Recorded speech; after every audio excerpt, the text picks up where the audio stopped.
Hello! Today we're going to talk about the Lean Six Sigma concept, project quality management.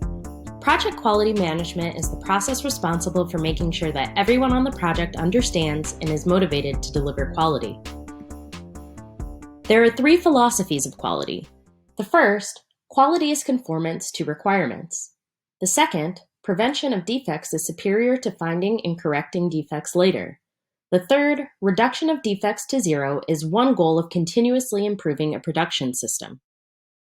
There are also three phases of quality management.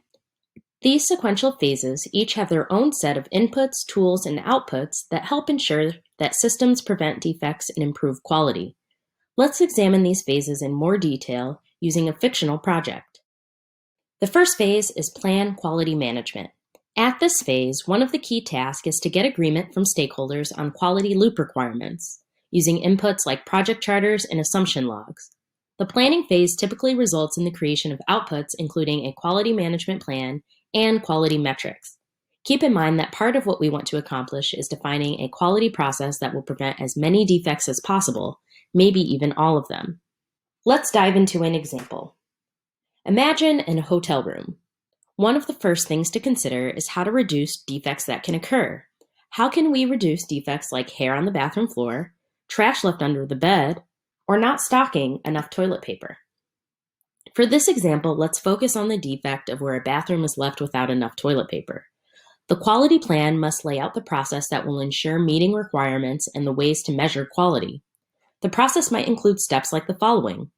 Obtaining cleaning carts that can hold a large volume of toilet paper, enough so that the workers don't have to decide whether to complete their work quickly or to return to a supply cabinet.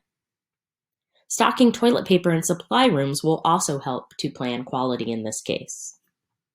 The way to measure quality might include the following measurements: number of customer requests for additional toilet paper, or number of times the workers restock the toilet paper from supplies in the closet. With the quality plan in place, the team can work on the next two phases to see whether the team is providing the expected amount of quality. The next phase is manage quality. When we developed the quality plan in our hotel example, we might have decided that workers should have 2 shelves on their carts full of toilet paper when they begin their shifts. To audit this step, someone might observe whether workers are leaving with the expected volume of rolls on their carts.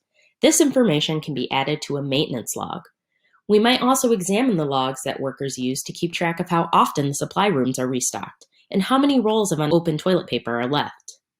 Making sure that the logs are complete and accurate would be an important step in providing quality and reducing defects.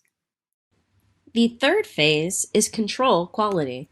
The key idea for the quality control phase is to make sure that a product has the right amount of quality. While the manage quality phase focuses on the steps in the process that led to quality, the quality control phase looks at your measurements of the product to determine whether the plan and process are achieving the desired amount of quality. Rather than looking at the steps that produce the quality, we look at the measurements of quality.